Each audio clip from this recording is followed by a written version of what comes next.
Hello दोस्तों, स्वागत है द स्पोकन लाइब्रेरी पर, जहां हम आपके लिए हर दिन एक नई और प्रेरणादायक ऑडियो बुक लेकर आते हैं। तो सब्सक्राइब कीजिए और सुनिए आज का ये खास ऑडियो बुक। क्या आपने कभी सोचा है कि एक ऐसा व्यक्ति भी हो सकता है जो धर्म, समाज और परंपरा के हर नियम को चुनौती दे? एक ऐसा इंसान जिसे कुछ लोग भगवान मानते थे और कुछ लोग एक खतरनाक धोखेबाज। एक ऐसा विचारक जिसके शब्द आज भी करोड़ों लोगों को प्रेरित करते हैं और साथ ही साथ उतने ही लोगों को नाराज भी कर देते हैं। जी हां, आज हम एक ऐसे ही रहस्यमयी और विवादास्पद दार्शनिक की जिंदगी के पन्ने पलटने जा रहे हैं, जिन्हें दुनिया ओशो के नाम से जानती है। ओशो एक ऐसा नाम है जिसे सुनकर या तो मन में श्रद्धा उमड़ती है या फिर सवालों का एक तूफान आता है, लेकिन आप उन्हें नजरअंदाज नहीं कर सकते। दोस्तों, आज हम जिस शख्सियत की जिंदगी और विचारों के गहरे समंदर में गोता लगाने वाले हैं, उनका नाम है ओशो। यह ऑडियो बुक कुछ लंबी होने वाली है, क्योंकि ओशो की जिंदगी और उनके दर्शन को कुछ मिनटों में समेटना नामुमकिन है। तो मैं आपसे कहूंगा कि इस वीडियो को पहले ही कहीं शेयर करके रख लीजिए या फिर लाइक करके सेव कर लीजिए, ताकि आप इसे अपनी सहूलियत के हिसाब से छोटे छोटे ब्रेक लेकर आराम से सुन सकें। इस ऑडियो बुक में हम जानेंगे कि मध्य प्रदेश के एक छोटे से गांव में जन्मा चंद्रमोहन जैन आखिर कैसे पूरी दुनिया के लिए ओशो बन गया। हम उनकी शिक्षाओं की गहराई में उतरेंगे, उनके ध्यान के अनूठे तरीकों को समझेंगे और उन विवादों की भी जांच करेंगे जिन्होंने हमेशा उन्हें घेरे रखा। तो चलिए, अपनी चेतना के दरवाजा खोल दीजिए और तैयार हो जाइए एक ऐसे सफर के लिए जो शायद दुनिया को देखने का आपका नजरिया हमेशा के लिए परिवर्तित कर दें। अध्याय नंबर 1, एक बागी का जन्म। जब बचपन की शरारतें भविष्य की क्रांति का संकेत दे रही थी, भारत के दिल मध्य प्रदेश में एक छोटा सा गांव है, कुचवारा। 11 दिसंबर 1931 को इसी गांव के एक साधारण से जैन परिवार में एक बच्चे ने जन्म लिया, जिसका नाम रखा गया चंद्रमोहन जैन। लेकिन यह बच्चा साधारण नहीं था। उसकी आंखों में एक अजीब सी चमक थी, एक ऐसी गहराई थी जो उसकी उम्र से कहीं ज्यादा थी। यह वही बच्चा था जिसे आगे चलकर दुनिया ने ओशो के नाम से जाना। उनका बचपन किसी आम बच्चे जैसा नहीं था। वह बचपन से ही विद्रोही स्वभाव के थे, एक ऐसे बागी जिसने समाज के बनाए किसी भी नियम को बिना परखे, बिना अनुभव किए मानने से इनकार कर दिया। उनका लालन पालन उनकी नानी के घर पर हुआ, जहां उन्हें बेइंतहा प्यार और आजादी मिली। शायद इसी आजादी ने उनके अंदर के विद्रोही को और भी ज्यादा मजबूत किया। वह किसी भी बात को सिर्फ इसीलिए नहीं मान लेते थे क्योंकि वह सदियों से चली आ रही थी या उनके प्रियजनों ने ऐसा कहा था। हर बात पर उनका एक ही सवाल होता था, क्यों? यह क्यों ही उनके पूरे दर्शन का आधार बना। उनके बचपन के किस्से बहुत ही दिलचस्प हैं। वह अक्सर ऐसे काम करते थे जो समाज की नजरों में पागलपन थे, लेकिन उनके लिए वह सत्य को जानने के प्रयोग थे। जैसे वह जानबूझकर रात के अंधेरे में श्मशान घाट पर जाकर बैठ जाते थे, सिर्फ यह जानने के लिए कि क्या सच में भूत होते हैं। वह घंटों नदी के किनारे बैठकर पानी के बहाव को देखते रहते थे, सिर्फ यह समझने के लिए कि जीवन का प्रवाह क्या है। एक बार की बात है, उनके गांव के पास एक नदी थी जो वर्षा के मौसम में उफान पर होती थी। नदी पर बना पुल बहुत ऊंचा था और लोग उस पर से नीचे देखने में भी डरते थे। एक दिन चंद्रमोहन ने अपने दोस्तों से शर्त लगाई कि वह उस पुल से नदी में कूद जाएंगे। सबने उन्हें पागल कहा, लेकिन वह नहीं माने। वह पुल पर जाकर बिना एक पल सोचे उफनती नदी में कूद गए। कुछ देर तक जब वह बाहर नहीं आए तो सबको लगा कि वह डूब गए, लेकिन फिर वह तैरकर किनारे पर आ गए। बाद में जब किसी ने उनसे पूछा कि तुम्हें डर नहीं लगा, तो उन्होंने कहा, मैं यही तो जानना चाहता था कि डर क्या है। जब तक मैं मौत का सामना नहीं करता, तब तक मैं जीवन को कैसे समझ सकता हूं। आप सोचकर देखिए, इतनी कम उम्र में जीवन और मृत्यु को लेकर इतनी गहरी समझ। यह घटनाएं सिर्फ बचपन की शरारतें नहीं थीं। यह एक भविष्य के दार्शनिक के शुरुआती प्रयोग थे, जो किताबों से नहीं बल्कि अपने अनुभवों से सत्य को खोजना चाहता था। स्कूल में भी उनका यही रवैया जारी रहा। वो शिक्षकों से ऐसे सवाल पूछते थे जिनका जवाब किसी के पास नहीं होता था। वह पारंपरिक शिक्षा प्रणाली को एक जेल की तरह देखते थे, जो इंसान की मौलिकता को खत्म कर देती है और उसे एक भीड़ का हिस्सा बना देती है। वह कहते थे कि स्कूल हमें जानकारी देता है, ज्ञान नहीं, जानकारी उधार होती है, जबकि ज्ञान स्वयं का अनुभव होता है। वह अपने शिक्षकों से बहस करते, उन्हें चुनौती देते और अक्सर क्लास से बाहर निकाल दिए जाते, लेकिन उन्हें इसकी कोई परवाह नहीं थी। उनका मानना था कि असली शिक्षा प्रकृति और जीवन से मिलती है, बंद कमरों में नहीं। उनके इस रवैया ने उन्हें अपने परिवार और समाज में एक अजीब और मुश्किल बच्चा बना दिया था। लोग उन्हें समझ नहीं पाते थे। उनके माता पिता भी उनकी चिंता करते थे, लेकिन चंद्रमोहन अपनी ही धुन में मग्न थे, अपनी ही खोज में लीन थे। वह घंटों अकेले ध्यान में बैठे रहते, अपनी सांसों पर ध्यान केंद्रित करते। यह वह बीज थे जो आगे चलकर उनके सक्रिय ध्यान की विधियों के रूप में अंकुरित हुए। उनका विद्रोह सिर्फ शिक्षा प्रणाली या सामाजिक अंधविश्वासों तक ही सीमित नहीं था, बल्कि वह धर्म के तथाकथित ठेकेदारों को भी चुनौती देते थे। जैन परिवार में जन्म लेने के बावजूद उन्होंने कभी भी जैन धर्म की मान्यताओं को आंख बंद करके स्वीकार नहीं किया। वो मंदिर जाते थे, लेकिन मूर्तियों की पूजा करने के लिए नहीं, बल्कि यह देखने के लिए कि लोग क्या कर रहे हैं और क्यों कर रहे हैं। वह हर धार्मिक अनुष्ठान पर सवाल उठाते थे। वह पूछते थे कि अगर भगवान हर जगह है, तो उसे खोजने के लिए मंदिर या मस्जिद जाने की क्या जरूरत है? अगर सत्य भीतर है, तो बाहर उसे ढूंढने का क्या मतलब है? उनके यह सवाल रूढ़िवादी समाज को छुपते थे, लेकिन चंद्रमोहन को किसी की नाराजगी की परवाह नहीं थी। वह सत्य के खोजी थे, और इस खोज में वह किसी भी परंपरा या मान्यता को बाधा नहीं बनने दे सकते थे।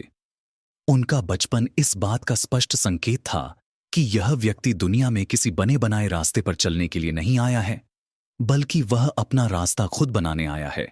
एक ऐसा मार्ग जो शायद कांटों से भरा हो, लेकिन वह रास्ता उसका अपना होगा। यह बगावत, यह जिज्ञासा और यह अनुभव पर आधारित सत्य की खोज ही उनके जीवन और दर्शन का केंद्र बिंदु बनी। इस बच्चे की आंखों में दुनिया को देखने का एक अलग ही नजरिया था, लेकिन यह नजरिया उसे कहां ले जाने वाला था? स्कूल और कॉलेज की चार दीवारों में उसका यह विद्रोही मन कैसे टिक पाता? और कैसे शुरू हुई उसकी उस परम सत्य की खोज, जिसने उसे चंद्रमोहन जैन से ओशो बना दिया? इन सभी सवालों के जवाब हमें मिलेंगे अगले अध्याय में। अध्याय नंबर 2, ज्ञान की तलाश और संबोधि का क्षण। जब 21 साल का एक युवक बुद्धत्व को उपलब्ध हुआ, बचपन की बगावत और सवालों का तूफान लिए चंद्रमोहन अब जवानी की दहलीज पर कदम रख चुके थे। उनकी ज्ञान की प्यास अब और भी तीव्र हो गई थी। उन्होंने दर्शन शास्त्र के अध्ययन के लिए कॉलेज में दाखिला लिया। उन्हें लगा कि शायद यहां उन्हें अपने सवालों के जवाब मिल जाएंगे। उन्होंने दुनिया के तमाम महान दार्शनिकों का अध्ययन किया, सुकरात से लेकर सार तक, बुद्ध से लेकर कृष्ण तक। उन्होंने हर धर्म के ग्रंथों का गहरा अध्ययन किया। वेद, कुरान, बाइबल, धम्मपद, कुछ भी नहीं त्यागा। वह एक प्रतिभाशाली छात्र थे। वाद विवाद प्रतियोगिताओं में उन्हें कोई हरा नहीं पाता था। उनके तर्क इतने पैने और अकाट्य होते थे कि उनके प्रोफेसर भी उनसे प्रभावित थे। लेकिन जितना ज्यादा वह अध्ययन करते, उनकी बेचैनी उतनी ही अधिक होती जाती। उन्हें महसूस हो रहा था कि यह सब उधार का ज्ञान है, शब्दों का जाल है। यह सत्य नहीं है, बल्कि सत्य के बारे में लिखी गई बातें हैं। जैसे किसी प्यासे आदमी को पानी के बारे में हजारों किताबें दे दी जाएं, लेकिन उसकी प्यास तो पानी पीने से ही बुझेगी। चंद्रमोहन को भी अब असली पानी की तलाश थी। वह अब सत्य को जानना नहीं, बल्कि जीना चाहते थे। यह वह दौर था जब उन्होंने अध्ययन करना और लिखना लगभग बंद कर दिया और अपना सारा समय ध्यान में लगाना शुरू कर दिया। वह कई कई दिनों तक बिना कुछ खाए पिए, बिना सोए सिर्फ ध्यान करते रहते थे।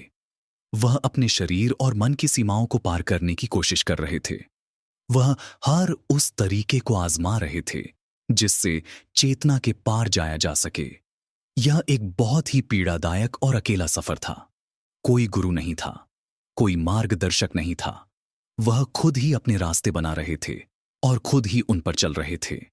इस प्रक्रिया में उन्होंने कई बार मृत्यु को बहुत करीब से अनुभव किया। उनका शरीर पूरी तरह से कमजोर हो चुका था, लेकिन उनका संकल्प चट्टान की तरह मजबूत था। वो जानते थे कि वह जिसके पीछे लगे हैं वो कोई मामूली चीज नहीं है। वो अस्तित्व के सबसे मुख्य रहस्य को भेदना चाहते थे। इस दौरान उनके साथ कई आध्यात्मिक अनुभव हुए, लेकिन वह किसी भी अनुभव पर रुके नहीं, क्योंकि उन्हें पता था कि यह मंजिल नहीं बल्कि रास्ते में आने वाले चरण हैं। वह उस शून्य की तलाश में थे जहां कोई अनुभव नहीं बचता, सिर्फ अनुभव करने वाला बचता है। और फिर वह रात आई, 21 मार्च 1953 की रात। चंद्रमोहन उस समय जबलपुर के भंवरताल पार्क में एक मौलश्री के वृक्ष के नीचे बैठे ध्यान कर रहे थे। वह 7 दिनों से लगातार जाग रहे थे और एक गहरे मानसिक संघर्ष से गुजर रहे थे। उन्हें लग रहा था कि वह पागल हो जाएंगे। उन्होंने सत्य को पाने की अपनी सारी कोशिशें त्याग दी थीं। वह पूरी तरह से हार चुके थे, थक चुके थे। और जिस क्षण उन्होंने अपनी हार स्वीकार की, जिस क्षण उन्होंने अपने मैं को, अपने अहंकार को पूरी तरह से त्याग दिया, उसी क्षण वह घटना घटी जिसे हजारों सालों से आत्मज्ञान, संबोधि या बुद्धत्व कहा जाता है। अचानक उन्हें लगा जैसे उनके भीतर कुछ बिखर गया है। एक जबरदस्त ऊर्जा का विस्फोट हुआ और अंधकार पूरी तरह से छंट गया। वो शून्य हो गए, लेकिन यह शून्य खाली नहीं था। यह परम आनंद और प्रकाश से भरा हुआ था। उन्हें महसूस हुआ कि वह अब शरीर नहीं रहे, वह अब मन नहीं रहे। वह इस पूरे अस्तित्व के साथ एक हो गए हैं। वृक्ष, पौधे, चांद, तारे, सब कुछ उन्हीं का हिस्सा बन गए थे। मैं मिट चुका था, सिर्फ है बचा था। उस एक पल में उन्हें अपने सारे सवालों के जवाब मिल गए। वह जवाब शब्दों में नहीं थे, वह एक अनुभव था, एक जीवंत अनुभव। उस रात के बाद चंद्रमोहन जैन वही व्यक्ति नहीं रहे। उनका शरीर वही था, लेकिन भीतर सब कुछ परिवर्तित हो चुका था। उनकी आंखों में एक नई चमक थी, एक ऐसी शांति थी जो इस दुनिया की नहीं थी। उनके चलने, बोलने, हर चीज में एक अजीब सा ठहराव और मस्ती आ गई थी। उन्हें वह मिल गया था जिसे बुद्ध ने निर्वाण कहा, जिसे महावीर ने कैवल्य कहा और जिसे कृष्ण ने मोक्ष कहा। वो 21 साल की उम्र में एक बुद्ध हो गए थे, लेकिन उन्होंने तुरंत लोगों को उपदेश देना शुरू नहीं किया। वो कई सालों तक चुप रहे, उस अनुभव को अपने भीतर और गहरा होने दिया। वह देखना चाहते थे कि यह अनुभव स्थायी है या क्षणिक। उन्होंने अपना अध्ययन पूरा किया, दर्शन शास्त्र में MA किया और फिर जबलपुर विश्वविद्यालय में प्रोफेसर बन गए। वह अपने छात्रों को वही पढ़ाते थे जो किताबों में लिखा था, लेकिन उनके पढ़ाने का अंदाज बिल्कुल अलग था। वह सिर्फ जानकारी नहीं देते थे, वह छात्रों को सोचने पर मजबूर करते थे, उन्हें सवाल करना सिखाते थे। वह चाहते थे कि उनके छात्र भी उस सत्य को खुद खोजे जिसे उन्होंने पाया था। उनकी कक्षाएं बहुत लोकप्रिय हो गई। छात्र दूसरे विभागों से भी उनकी क्लास में आकर बैठने लगे। वह सिर्फ एक प्रोफेसर नहीं थे, वह एक ऐसे चुंबक बन गए थे जो सत्य के प्यासे लोगों को अपनी ओर खींच रहा था। लेकिन यह शांति ज्यादा दिन तक नहीं टिकने वाली थी। उनके भीतर जो क्रांति घटी थी, वह अब बाहर भी प्रकट होने के लिए बेचैन थी। वह देख रहे थे कि पूरी दुनिया एक नींद में जी रही है। लोग धर्म के नाम पर मुकाबला कर रहे हैं, समाज के नियमों में जकड़े हुए हैं और अपनी असलियत से कोसों दूर हैं। वह अब और चुप नहीं रह सकते थे। उन्होंने तय किया कि वह इस सोए हुए समाज को झकझोरेंगे, उसे जगाएंगे। उन्होंने प्रोफेसर की नौकरी त्याग दी और पूरे भारत में घूम घूम कर प्रवचन देना शुरू कर दिया।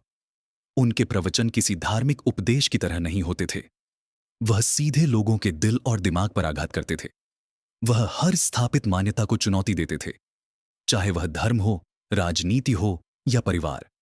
वह लोगों से कहते थे, किसी पर विश्वास मत करो, खुद पर भी नहीं। जब तक तुम सत्य को खुद अनुभव नहीं कर लेते, तब तक सब कुछ झूठ है। उनकी बातें क्रांतिकारी थीं, विस्फोटक थी। उन्होंने लोगों को एक नया सपना दिया, एक ऐसे मनुष्य का सपना जोरबा की तरह दुनिया के सारे सुख भोगे और बुद्ध की तरह भीतर से शांत और जागरूक रहे। लेकिन यह सफर आसान नहीं था। एक प्रोफेसर से भगवान बनने की इस यात्रा में उन्हें किन चुनौतियों का सामना करना हुआ। कैसे उन्होंने पुणे में अपना आश्रम स्थापित किया, जो पूरी दुनिया के लिए एक आध्यात्मिक चुंबक बन गया। और उनके दर्शन का वो मूल तत्व क्या था जिसने लाखों लोगों की जिंदगी बदल दी। इन सब पर से पर्दा उठेगा अगले अध्याय में। अध्याय नंबर 3, आचार्य से भगवान तक का सफर। जब एक प्रोफेसर ने दुनिया को चेतना का नया विज्ञान सिखाया, संबोधि के बाद कई वर्षों तक खामोशी में जीने और एक प्रोफेसर के रूप में काम करने के बाद ओशो ने महसूस किया कि अब उनके भीतर जो खजाना है उसे दुनिया के साथ बांटने का समय आ गया है। उन्होंने अपनी सुरक्षित नौकरी त्याग दी और एक अनिश्चित मार्ग पर निकल गए। शुरुआत में वह आचार्य रजनीश के नाम से जाने जाते थे। उन्होंने पूरे भारत में यात्राएं की, ध्यान शिविर आयोजित किए और प्रवचन दिए। उनके प्रवचन पारंपरिक धार्मिक गुरुओं की तरह नहीं थे। वह किसी ग्रंथ या शास्त्र का हवाला नहीं देते थे, बल्कि वह सीधे जीवन के अनुभव से बात करते थे। उनकी वाणी में एक जादू था, एक ऐसी सच्चाई थी जो सुनने वाले के दिल में उतर जाती थी। वो हर विषय पर बोलते थे, प्रेम, सेक्स, ध्यान, मृत्यु, राजनीति, मनोविज्ञान, दर्शन, ऐसा कोई विषय नहीं था जिसे उन्होंने छुआ ना हो। और हर विषय पर उनका दृष्टिकोण एकदम मौलिक और क्रांतिकारी होता था। उन्होंने धर्म के नाम पर फैले पाखंड और अंधविश्वास पर इतनी जोरदार चोट की कि पूरे देश के धार्मिक और राजनीतिक प्रतिष्ठान हिल गए। वह लोगों से कहते थे कि असली धर्म किसी मंदिर, मस्जिद या चर्च में नहीं है, बल्कि तुम्हारे भीतर है। असली पूजा किसी मूर्ति की नहीं, बल्कि स्वयं के जीवन की है। उन्होंने कहा कि पाप और पुण्य जैसी कोई चीज नहीं होती, सिर्फ जागरूकता और बेहोशी होती है। जब आप जागरूकता से कुछ करते हैं तो वह पुण्य है, और जब आप बेहोशी में यंत्रवत कुछ करते हैं तो वह पाप है।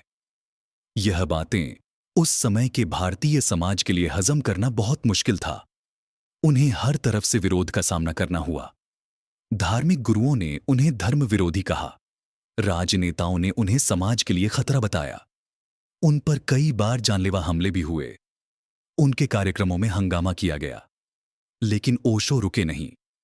उनका कहना था, सत्य को हमेशा विरोध का सामना करना होता है, क्योंकि झूठ की बुनियाद पर टिकी व्यवस्था सत्य से डरती है। जितना उनका विरोध होता, उतनी ही तेजी से उनकी लोकप्रियता भी अधिक होती गई। खासकर युवा पीढ़ी उनके विचारों से बहुत आकर्षित हुई। युवा वो लोग थे जो पुरानी सरी गली परंपराओं से तंग आ चुके थे और जीवन जीने का एक नया तरीका खोज रहे थे। ओशो ने उन्हें वहीं दिया। उन्होंने युवाओं को विद्रोह करने के लिए उकसाया, लेकिन यह विद्रोह किसी के खिलाफ नहीं, बल्कि अपनी ही कंडीशनिंग, अपनी ही गुलामी के खिलाफ था। धीरे धीरे भारत के बाहर भी उनके विचारों की गूंज सुनाई देने लगी। पश्चिम के बहुत से सत्य के खोजी, जो अपनी भौतिकवादी संस्कृति से ऊब चुके थे, भारत आने लगे। उन्हें ओशो में एक ऐसा गुरु मिला जो पूरब के ध्यान और पश्चिम के विज्ञान को एक साथ लेकर चल रहा था।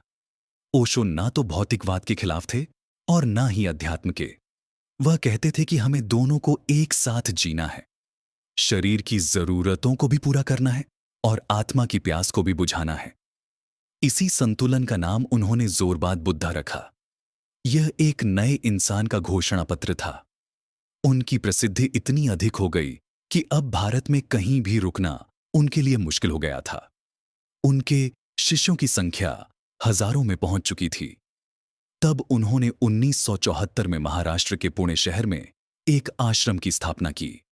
यह सिर्फ एक आश्रम नहीं था, यह एक आध्यात्मिक कम्यून था, एक ऐसी प्रयोगशाला जहां मनुष्य की चेतना को रूपांतरित करने के नए नए प्रयोग किए जाते थे।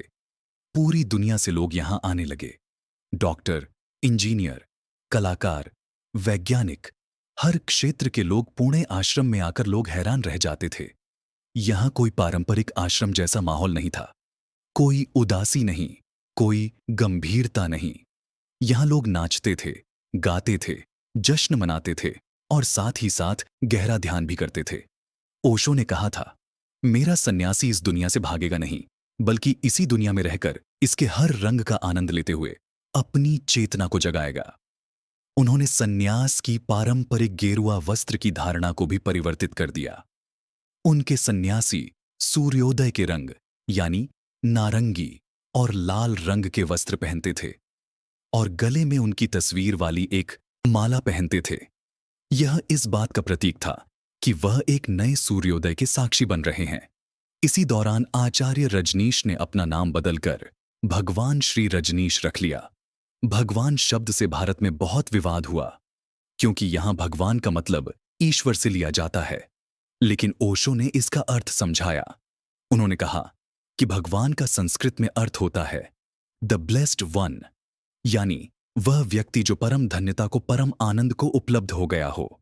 उन्होंने कहा कि हर व्यक्ति के भीतर भगवान होने की संभावना है, बस उसे जगाने की जरूरत है। पुणे का आश्रम एक ग्लोबल विलेज बन गया था। यहां पर ओशो ने ध्यान की कई नई और क्रांतिकारी विधियां विकसित की, जिन्हें हम सक्रिय ध्यान के नाम से जानते हैं। वह जानते थे कि आज का इंसान बहुत ज्यादा तनाव, चिंता और दमन से भरा हुआ है। वह सीधे शांत होकर ध्यान में नहीं बैठ सकता। इसलिए उन्होंने ऐसी विधियां बनाई जिनमें पहले शरीर की सारी दमित ऊर्जा को, सारे तनाव को उछल कूद, डांस, चीखने चिल्लाने के जरिए बाहर निकाला जाता है। और उसके बाद जब शरीर और मन थक कर शांत हो जाते हैं, तब ध्यान की अवस्था अपने आप घटित होती है। उनकी डायनामिक मेडिटेशन, कुंडलिनी मेडिटेशन जैसी विधियां पूरी दुनिया में मशहूर हो गई। लेकिन पुणे आश्रम सिर्फ ध्यान और उत्सव का केंद्र नहीं था, यह कई विवादों का केंद्र भी बन रहा था। आश्रम में हो रही थेरेपी ग्रुप्स और खुले यौन संबंधों की चर्चाओं ने भारतीय समाज में खलबली मचा दी थी। लोग ओशो को सेक्स गुरु कहने लगे थे। पर क्या ओशो सच में सेक्स का प्रचार कर रहे थे, या वह इंसान की सबसे दमित ऊर्जा को रूपांतरित करके उसे अध्यात्म की सीढ़ी बनाने की बात कर रहे थे? और उनके दर्शन का सबसे महत्वपूर्ण सूत्र, जोरबादा बुद्धा का असली मतलब क्या था? कैसे भौतिकता और अध्यात्म एक साथ चल सकते हैं? इन गहराइयों में हम उतरेंगे अगले अध्याय में। अध्याय नंबर 4, जोरबादा बुद्धा, भौतिकता और अध्यात्म के अद्भुत संगम का दर्शन। जब भी हम किसी आध्यात्मिक गुरु या संत के बारे में सोचते हैं, तो हमारे मन में एक ऐसी छवि उभरती है जो दुनिया से विरक्त है, जिसने संसार के सारे सुख भोग त्याग दिए हैं और जो हिमालय की किसी कंदरा में बैठकर तपस्या कर रहा है। लेकिन ओशो ने इस छवि को पूरी तरह से परिवर्तित कर दिया। उन्होंने एक ऐसे नए इंसान का सपना देखा जो इस दुनिया से भागता नहीं, बल्कि उसे पूरी तरह से जीता है और साथ ही साथ अपनी आध्यात्मिक ऊंचाइयों को भी छूता है। इसी नए इंसान को उन्होंने नाम दिया जोरबाद बुद्धा। ये ओशो के पूरे दर्शन का सार है। उनका सबसे खास योगदान, ये दो बिल्कुल विपरीत ध्रुवों का मिलन है। जोरबा एक तरफ और बुद्ध दूसरी तरफ। इन दोनों को एक साथ एक ही व्यक्ति में उतारने की कल्पना ही अपने आप में क्रांतिकारी है। आखिर यह जोरबा कौन है और बुद्ध कौन है, और इन दोनों का संगम कैसे संभव है? चलिए इसे कुछ गहराई से समझते हैं। जोरबा का पात्र यूनानी लेखक निकोस कज़ाकिस के उपन्यास जोरबाद ग्रीक से लिया गया है। जोरबा एक ऐसा व्यक्ति है जो जीवन को उसकी समग्रता में जीता है। वह खाता है, पीता है, नाचता है, प्रेम करता है, संगीत का आनंद लेता है। वह हर पल को पूरी तरह से जीता है। उसे भविष्य की कोई चिंता नहीं है, अतीत का कोई बोझ नहीं है। वह शरीर और इंद्रियों के सुख को पूरी तरह से स्वीकार करता है। उसे पाप नहीं समझता। जोरबा भौतिकवादी जीवन का पृथ्वी से संबंधित होने का प्रतीक है। वह इस धरती का नमक है। उसके मूल जमीन में बहुत गहरे हैं। वहीं दूसरी तरफ बुद्ध हैं। गौतम बुद्ध जो अध्यात्म के शिखर का प्रतीक है। बुद्ध का मतलब है जागा हुआ इंसान, जो अपनी चेतना के सर्वोच्च शिखर पर पहुंच गया है। वह शांत हैं, मौन हैं, साक्षी हैं। उनकी आंखें भीतर की ओर मुड़ी हुई हैं। वह शरीर और संसार की नश्वरता को देख चुके हैं और उससे पार हो गए हैं। उनके मूल जमीन में नहीं, बल्कि आकाश में हैं। वह परम आनंद, निर्वाण और साक्षी भाव के प्रतीक हैं। इतिहास में अब तक मनुष्य को इन दोनों में से एक को चुनने के लिए कहा गया। धर्मों ने हमेशा कहा कि अगर तुम्हें बुद्ध बनना है तो तुम्हें जोरबा को त्यागना होगा। तुम्हें दुनिया, शरीर और इंद्रियों के सुख को त्यागना होगा। तुम्हें भौतिकता को पाप समझना होगा। दूसरी ओर भौतिकवादी लोगों ने कहा कि अगर तुम्हें जीवन का आनंद लेना है तो बुद्ध जैसी बातें बकवास है। खाओ पियो और मौज करो, क्योंकि कल किसने देखा है। इस विभाजन ने मनुष्य को एक गहरे खंडन में, एक गहरे विभाजन में पहुंचा दिया है। जो लोग अध्यात्म की ओर गए वह शरीर विरोधी हो गए, जीवन विरोधी हो गए। उन्होंने अपने शरीर को कष्ट दिया, अपनी प्राकृतिक इच्छाओं का दमन किया, जिससे वह भीतर से और भी ज्यादा बीमार और विकृत हो गए। और जो लोग सिर्फ भौतिकवाद में डूबे रहे, उन्होंने खूब धन कमाया, खूब सुख भोगा, लेकिन अंत में उन्होंने पाया कि भीतर एक खालीपन है, एक बेचैनी है जो किसी भी चीज से नहीं भरती। ओशो ने कहा कि यह विभाजन ही मनुष्य के दुखों का मूल कारण है। मनुष्य एक पक्षी की तरह है जिसके दो पंख हैं, एक जोरबा का और दूसरा बुद्ध का। अगर आप एक पंख काट देंगे तो पक्षी आकाश में नहीं जा पाएगा। वह या तो जमीन पर रेंगेगा या फिर आकाश में खो जाएगा, लेकिन जीवन का पूरा आनंद नहीं ले पाएगा। ओशो ने कहा कि मैं एक ऐसे मनुष्य को जन्म देना चाहता हूं जिसके पास जोरबा का शरीर हो, जो जीवन के हर रस को छक सके, और जिसके पास बुद्ध की चेतना हो, जो हर चीज को करते हुए भीतर से साक्षी रह सके। वो कहते थे कि बाहर से जोरबा बनो और भीतर से बुद्ध। बाजार में जब हो तो पूरी तरह से बाजार में रहो, लेकिन जब ध्यान में बैठो तो बुद्ध की तरह मौन हो जाओ। प्रेम करो तो जोरबा की तरह पूरी प्रगाढ़ता से करो, लेकिन तुम्हारा प्रेम अधिकार या ईर्ष्या न बने। यह बुद्ध की जागरूकता से ही संभव है। सफलता का आनंद लो, लेकिन असफलता से दुखी मत हो। यह साक्षी भाव बुद्ध से ही आएगा। उन्होंने कहा कि शरीर और आत्मा दुश्मन नहीं है, मित्र हैं। शरीर आत्मा का मंदिर है।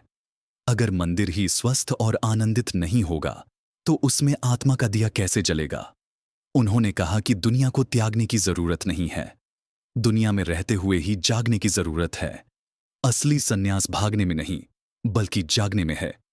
आप हिमालय पर जाकर बैठ सकते हैं, लेकिन अगर आपका मन अभी भी संसार की वासनाओं से भरा है तो आप सन्यासी नहीं हैं। और आप एक भीड़ भरे बाजार में उपस्थित होकर भीतर से शांत और अछूते रह सकते हैं, अगर आपने साक्षी भाव को साध लिया है। यह दर्शन आधुनिक मनुष्य के लिए बहुत प्रासंगिक था। आज का इंसान जो भागम भाग भरी जिंदगी जी रहा है, वह ना तो पूरी तरह से संसार का हो पा रहा है और ना ही अध्यात्म का। वह दोनों नावों पर पैर रखने की कोशिश में हमेशा तनाव और अपराध बोध से भरा रहता है। ओशो ने उसे अपराध बोध से मुक्त किया। उन्होंने कहा कि भौतिक सुखों का आनंद लेना कोई पाप नहीं है, यह तुम्हारी प्रकृति है। बस इतना ध्यान रखना कि तुम इन सुखों के गुलाम ना बन जाओ, तुम मालिक बने रहो। और यह मालिकाना हक सिर्फ और सिर्फ ध्यान से, जागरूकता से आ सकता है। जब तुम साक्षी भाव से जीना सीख जाते हो तो तुम हर चीज का आनंद लेते हो, लेकिन किसी भी चीज से बनते नहीं। तुम कमल के पत्ते की तरह हो जाते हो, जो रहता तो पानी में है, लेकिन पानी उसे छू नहीं पाता।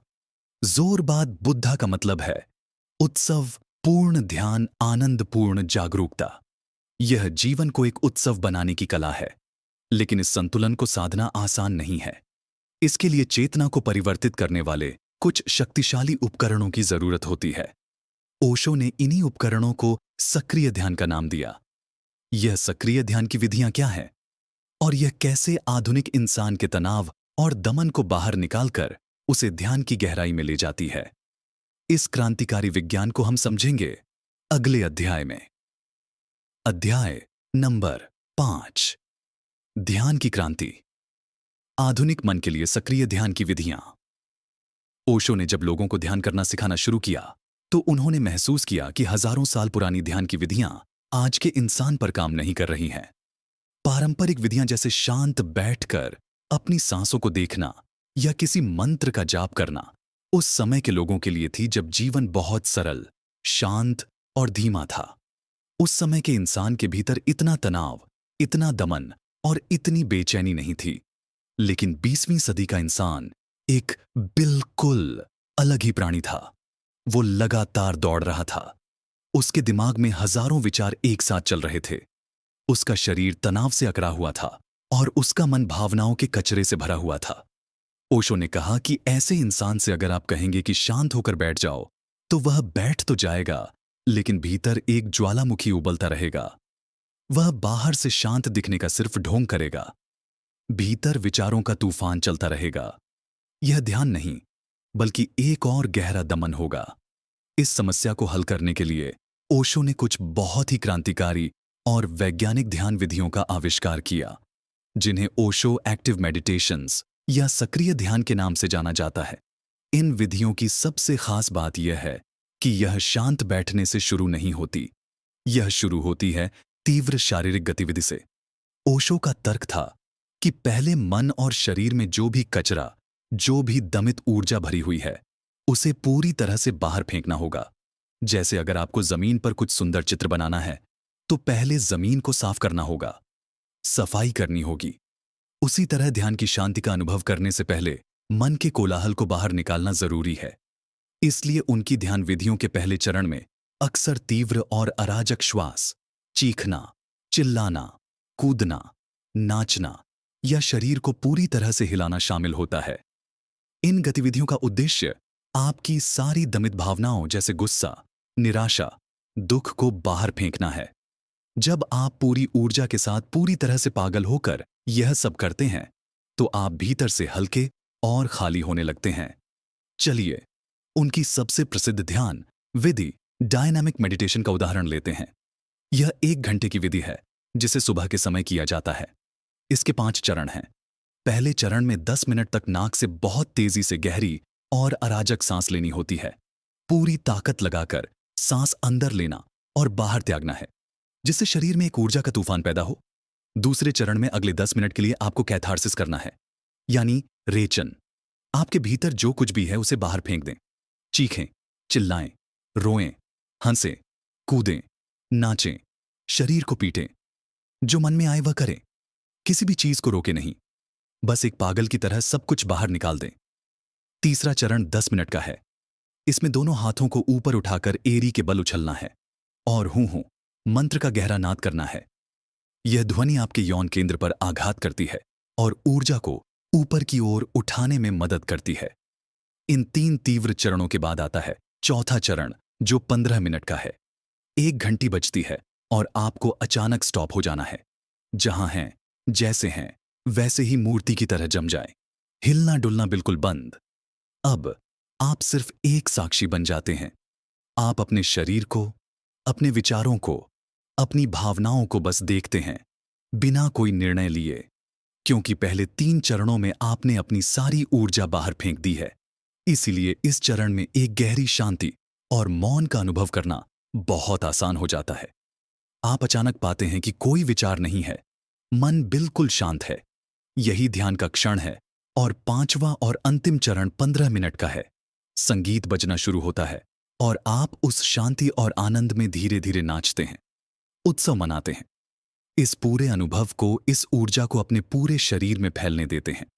यह विधि एक सामान्य व्यक्ति को भी ध्यान की गहरी अवस्था में ले जाने का एक बहुत ही वैज्ञानिक तरीका है। यह पहले शरीर और मन को थका देती है और फिर उस थकावट से पैदा हुई शांति में आपको साक्षी होना सिखाती है। इसी तरह उनकी कई और भी सक्रिय ध्यान विधियां हैं, जैसे कुंडलिनी मेडिटेशन, नाद ब्रह्म मेडिटेशन, नटराज मेडिटेशन। हर विधि को एक खास उद्देश्य के लिए डिजाइन किया गया है। कुंडलिनी मेडिटेशन दिन भर के तनाव को उतारने के लिए शाम के समय की जाती है, जिसमें शरीर को कंपना और फिर नाचना होता है। नाद ब्रह्म एक शांत विधि है, जिसमें हमिंग और हाथों की गति के द्वारा भीतर के ऊर्जा केंद्रों को संतुलित किया जाता है। ओशो ने कहा कि ध्यान कोई गंभीर या उदास करने वाली चीज नहीं है। यह एक खेल है, एक उत्सव है। आपको इसे बोझ की तरह नहीं, बल्कि आनंद की तरह लेना चाहिए। उन्होंने थेरेपी को भी ध्यान के साथ मिला दिया। उन्होंने कहा कि पश्चिम ने मन के विश्लेषण के लिए बहुत अच्छी थेरेपी पद्धतियां विकसित की हैं, लेकिन उनके पास ध्यान नहीं है। और पूरब के पास ध्यान है, लेकिन मन की समस्याओं को सुलझाने के लिए वैज्ञानिक तरीके नहीं हैं। ओशो ने इन दोनों को मिला दिया। उनके आश्रम में बहुत सारे थेरेपी ग्रुप्स चलाए जाते थे, जहां लोग पहले अपनी मनोवैज्ञानिक समस्याओं पर काम करते थे और फिर ध्यान की गहराई में उतरते थे। ओशो की इन विधियों ने लाखों लोगों के जीवन को रूपांतरित कर दिया। जिन लोगों के लिए ध्यान एक उबाऊ और असंभव चीज थी, उन्होंने भी इन विधियों के जरिए ध्यान के रस को छका। लेकिन इन विधियों, खासकर कैथार्सिस वाले चरणों ने बहुत विवाद भी पैदा किया। जब लोग एक साथ चीखते चिल्लाते और अजीब हरकतें करते थे, तो बाहर से देखने वालों को यह पागलपन लगता था। उनके आश्रम को लेकर कई तरह की अफवाहें फैलने लगीं। खासकर उनके आश्रम में स्त्री और पुरुष के बीच की सहजता और खुलापन भारतीय समाज के गले नहीं उतर रहा था। इन सब ने मिलकर पुणे आश्रम को एक ऐसी जगह बना दिया जो जितनी आकर्षक थी उतनी ही विवादास्पद भी। पुणे में ओशो का काम अपने चरम पर था, लेकिन परेशानियां भी अधिक हो रही थीं। भारतीय सरकार के साथ उनके संबंध तनावपूर्ण हो गए थे और फिर अचानक एक दिन ओशो ने भारत त्यागने का फैसला किया। वो अपने हजारों शिष्यों के साथ अमेरिका चले गए, एक नया सपना, एक नया कम्यून बनाने के लिए। लेकिन अमेरिका का यह सपना उनके लिए स्वर्ग बनने वाला था या एक भयानक दुस्वप्न। पुणे के बाद की कहानी और भी ज्यादा नाटकीय और चौंकाने वाली है, जिसे हम जानेंगे अगले अध्याय में। अध्याय नंबर 6, पुणे का आश्रम। दुनिया भर के खोजियों के लिए एक आध्यात्मिक चुंबक। 1974 में जब ओशो ने पुणे में अपने आश्रम की स्थापना की, तो यह सिर्फ कुछ इमारतों का समूह नहीं था। यह धरती पर एक नई तरह की चेतना को जन्म देने का एक साहसिक प्रयोग था। यह जगह, जिसे बाद में रजनीश आश्रम के नाम से जाना गया, बहुत तेजी से पूरी दुनिया के आध्यात्मिक खोजियों के लिए मक्का बन गई। पश्चिम के हजारों युवा, जो अपनी भौतिकवादी संस्कृति की निरर्थकता से तंग आ चुके थे और जीवन में गहरे अर्थ की तलाश में थे, उन्होंने पुणे की ओर रुख किया। यहां उन्हें वो सब कुछ मिला जो वे खोज रहे थे, एक जीवित गुरु चेतना के रूपांतरण के लिए शक्तिशाली तकनीकें और एक ऐसा समुदाय जहां वे बिना किसी सामाजिक दबाव के स्वयं को अभिव्यक्त कर सकते थे। पुणे का कोरेगांव पार्क इलाका, जो पहले एक शांत आवासीय क्षेत्र था, अब नारंगी और लाल रंग के वस्त्र पहने सन्यासियों से गुलजार रहने लगा। हवा में उत्सव, संगीत और ध्यान की एक अनोखी ऊर्जा घुल गई थी। आश्रम का जीवन बहुत ही व्यवस्थित और गहन था। दिन की शुरुआत सुबह 6 बजे डायनामिक मेडिटेशन से होती थी। उसके बाद दिन भर विभिन्न प्रकार के ध्यान, थेरेपी ग्रुप्स और काम चलते रहते थे। ओशो का मानना था कि काम भी एक तरह का ध्यान है, जिसे उन्होंने कर्मयोग या वर्किंग मेडिटेशन कहा। आश्रम में रहने वाले हर व्यक्ति को, चाहे वह कितना भी अमीर या प्रसिद्ध क्यों ना हो, आश्रम में कुछ घंटे काम करना होता था। चाहे वह रसोई में सब्जियां काटना हो, बगीचे में काम करना हो या शौचालय की सफाई करनी हो। इसका उद्देश्य अहंकार को समाप्त करना और हर काम को पूरी जागरूकता और प्रेम के साथ करने की कला सिखाना था। यहां कोई किसी से ऊंचा या नीचा नहीं था। सब एक ही नाव के यात्री थे, एक ही खोज पर निकले सहयात्री। शाम को सभी सन्यासी ओशो के प्रवचन सुनने के लिए बुद्ध हॉल में इकट्ठा होते थे। ओशो का प्रवचन एक अनूठा अनुभव होता था। वह किसी तैयार स्क्रिप्ट से नहीं बोलते थे, बल्कि वह जैन, सूफी, तंत्र, योग, हसीद या किसी भी रहस्यवादी परंपरा के सूत्रों पर सहज रूप से बोलते थे। उनके प्रवचन ज्ञान, हास्य और गहरी अंतर्दृष्टि का अद्भुत मिश्रण होते थे। वह अपने श्रोताओं को हंसाते थे, उन्हें रुलाते थे, उन्हें झक छोड़ते थे और अंत में उन्हें एक गहरे मौन में त्याग जाते थे। पुणे आश्रम की सबसे अनूठी और विवादास्पद विशेषताओं में से एक थी वहां चलने वाले विभिन्न थेरेपी ग्रुप्स। ओशो ने पश्चिम के कई प्रसिद्ध थेरेपिस्टों को अपने आश्रम में आमंत्रित किया था। यहां encounter therapy, primal scream, bioenergetics, gestalt जैसी दर्जनों तरह की थेरेपियां उपलब्ध थीं। ओशो का मानना था कि ध्यान में गहरा उतरने से पहले व्यक्ति के लिए यह आवश्यक है कि वह अपने मन में दबे हुए भावनात्मक घावों को ठीक करे। बचपन के सदमे, गुस्सा, भय, ईर्ष्या, इन सब भावनाओं को जिन्हें हम समाज के डर से दबा देते हैं, उन्हें बाहर निकालना जरूरी है। इन थेरेपी ग्रुप्स में लोगों को अपनी भावनाओं को पूरी तरह से व्यक्त करने की आजादी होती थी। लोग चीखते थे, रोते थे, एक दूसरे पर गुस्सा निकालते थे और इस प्रक्रिया के माध्यम से अपने भीतर के जहर से मुक्त होते थे। यह प्रक्रिया अक्सर बहुत नाटकीय और विस्फोटक होती थी और बाहर की दुनिया के लिए इसे समझना बहुत मुश्किल था। एक और पहलू जिसने आश्रम को बहुत विवादास्पद बनाया, वह था सेक्स के प्रति ओशो का दृष्टिकोण। ओशो ने सेक्स को कभी भी पाप या हेय दृष्टि से नहीं देखा। उन्होंने कहा कि सेक्स जीवन की सबसे शक्तिशाली ऊर्जा है। अगर इसे दबाया जाता है तो यह विकृत हो जाती है और क्रोध, हिंसा या मानसिक बीमारियों के रूप में प्रकट होती है। और अगर इसे सिर्फ शारीरिक भोग की तरह जिया जाता है तो यह निरर्थक और उबाऊ हो जाती है। ओशो ने एक तीसरा मार्ग सुझाया, तंत्र का रास्ता।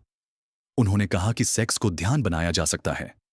जब दो प्रेमी गहरे प्रेम, सम्मान और जागरूकता के साथ एक दूसरे से मिलते हैं तो यह मिलन सिर्फ दो शरीरों का नहीं बल्कि दो आत्माओं का मिलन बन सकता है और यह आपको समाधि के अनुभव तक ले जा सकता है। उन्होंने कहा, काम से राम तक, यानी काम ऊर्जा को सेक्स ऊर्जा को रूपांतरित करके ही परम चेतना तक पहुंचा जा सकता है। आश्रम में स्त्री और पुरुष के बीच बहुत सहज और मैत्रीपूर्ण संबंध थे जो पारंपरिक भारतीय समाज के लिए एक झटके की तरह था।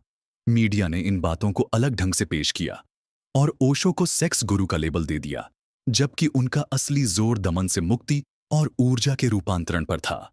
पुणे आश्रम एक माइक्रोकॉस्मोस, एक छोटी सी दुनिया बन गया था। यहां एक रचनात्मकता का विस्फोट हुआ था। संगीत, पेंटिंग, नृत्य, नाटक, कला के हर रूप को ध्यान की अभिव्यक्ति का माध्यम बनाया गया।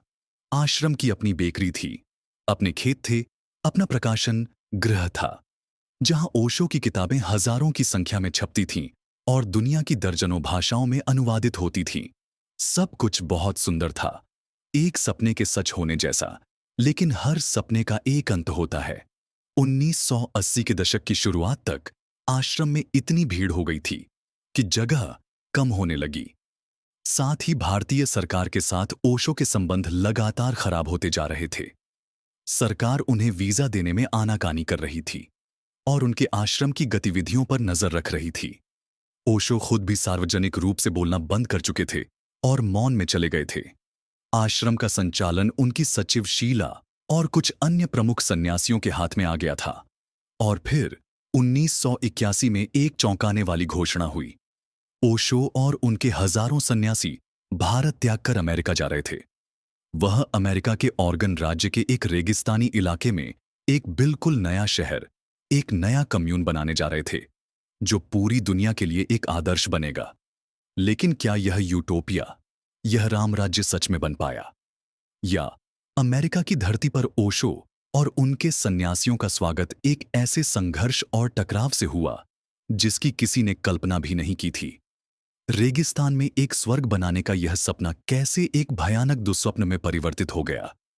यह एक ऐसी कहानी है जो किसी थ्रिलर फिल्म से कम नहीं, और यही कहानी है हमारे अगले अध्याय की। अध्याय नंबर 7, अमेरिका का सपना और रजनीशपुरम का सच। जब रेगिस्तान में एक शहर बसाने की कोशिश ने दुनिया को हिला दिया। 1981 में जब ओशो ने भारत त्यागा तो उनके इस कदम ने पूरी दुनिया को हैरान कर दिया। वो अपने हजारों शिष्यों के साथ अमेरिका के ऑरेगन राज्य पहुंचे। वहां उन्होंने एक बहुत विशाल और वीरान रेंज खरीदा जिसका क्षेत्रफल 64,000 एकड़ से भी ज्यादा था। यह एक बंजर रेगिस्तानी इलाका था जहां दूर दूर तक कुछ भी नहीं था। लेकिन ओशो और उनके सन्यासियों के पास एक सपना था। इस बंजर जमीन को एक नखलिस्तान में एक ऐसे आदर्श शहर में बदलने का सपना जहां हजारों लोग एक साथ प्रेम, ध्यान और रचनात्मकता के साथ रह सकें। इस सपने को उन्होंने नाम दिया रजनीशपुरम। यह सिर्फ एक कम्यून नहीं था, यह एक पूरी तरह से आत्मनिर्भर शहर बनाने की महत्वाकांक्षी परियोजना थी। और जो काम उन्होंने कुछ ही सालों में कर दिखाया वह किसी चमत्कार से कम नहीं था। दुनिया भर से आए हजारों सन्यासियों ने दिन रात मेहनत की। उन्होंने रेगिस्तान की जमीन को उपजाऊ बनाया, वहां खेती शुरू की, झीलें बनाई, मार्ग बिछाए और देखते ही देखते घर, स्कूल, अस्पताल, रेस्टोरेंट, शॉपिंग मॉल और यहां तक कि एक हवाई अड्डे का भी निर्माण कर दिया। उन्होंने अपना खुद का बिजली घर बनाया, अपना जल शोधन संयंत्र स्थापित किया। रजनीशपुरम एक आधुनिक और सुसज्जित शहर बन गया था। वहां के निवासी यानी सन्यासी दिन में 121 घंटे काम करते थे और शाम को ओशो का प्रवचन सुनते और उत्सव मनाते थे। उनमें एक अद्भुत ऊर्जा और उत्साह था। उन्हें लग रहा था कि वह इतिहास बना रहे हैं, वह दुनिया को दिखा रहे हैं कि कैसे बिना किसी निजी संपत्ति, बिना किसी ईर्ष्या और प्रतिस्पर्धा के एक साथ रहा जा सकता है। रजनीशपुरम में सब कुछ साझा था। किसी की कोई निजी संपत्ति नहीं थी। सबको उनकी जरूरत के हिसाब से खाना, वस्त्र और आवास मिलता था।